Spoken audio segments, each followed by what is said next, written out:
जैसे ही से प्रार्थना की है देवताओं ने कि प्रभु हमारे ऊपर कृपा कीजिए, भोले बाबा कहने लगे अरे देवताओं हम क्या कर सकते हैं?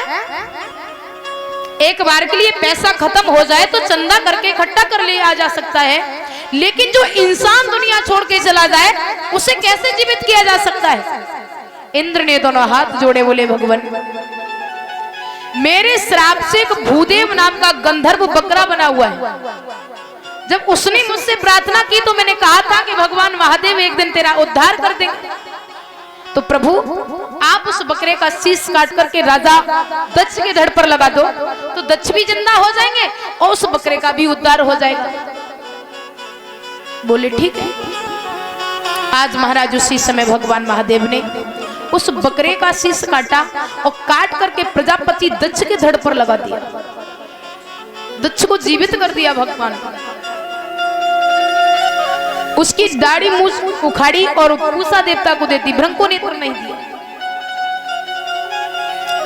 आज महाराज जैसे ही प्रजापति दक्ष को जीवित किया है, परीक्षित महाराज एक बात सोचने की ये है कि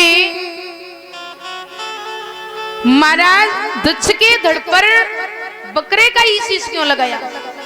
हाथी का लगा देते, बंदर का लगा देते, ऊंट का लगा देते, तमाम योनियां किसी का भी लगा देते। क्योंकि कहते हैं महाराज बकरा जब बोलता है मैयाओ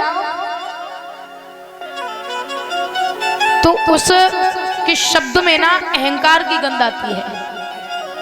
वो मैं शब्द करके बोलता है और मैं शब्द में अहंकार भरा हुआ है। जिस व्यक्ति के अंदर मैं घुस जाए कि मैं कोई हूं, मेरे समान कोई नहीं है, तो समझ लो कि उसके विनाश का दरवाजा खुल गया। प्रजापति दक्ष बड़े ही अहंकारी थे और उन्होंने अहंकार में ही आकर के भगवान महादेव का अपमान किया। उन्हें बुलाया नहीं, सभी देवताओं को बुलाया। तो उस अहंकार को तोड़ने के लिए भगवान भोले बाबा ने उनके सर पर जो है बकरे का शीश लगा दिया। बोले सारी जिंदगी अब तुम मैं करते रहो, तुम्हारी मैं सुनने वाला कोई नहीं। आज चरणों में गिर पड़े भगवान महादेव के भोले जो है प्रजापति दक्ष। अब मैं कर रहे हैं, भगवान कहने लगे सही है, तुमने जो कुछ भी किया हमने सब माफ कर दिया, चिल्लाते रहो, तुम्हारी अब कोई सुनने वाला भी नहीं है। आज उनके अहंकार को तोड़ा। दक्ष ने कहा भगवान मुझसे बहुत बड़ी भूल हो गई, मैंने आपको पहचानने में बड़ी भूल कर दी। उसी समय भगवान ने प्रजापति दक्ष के यज्ञ को विधि विधान के द्वारा दोबारा से यज्ञ को परिपूर्ण कराया। जैसे ही यज्ञ को पूर्ण कराया है, आज महाराज भगवान भोले बाबा कैलाश पर्वत पर पहुंचे और जाकर के कैलाश पर्वत पर बैठे हैं।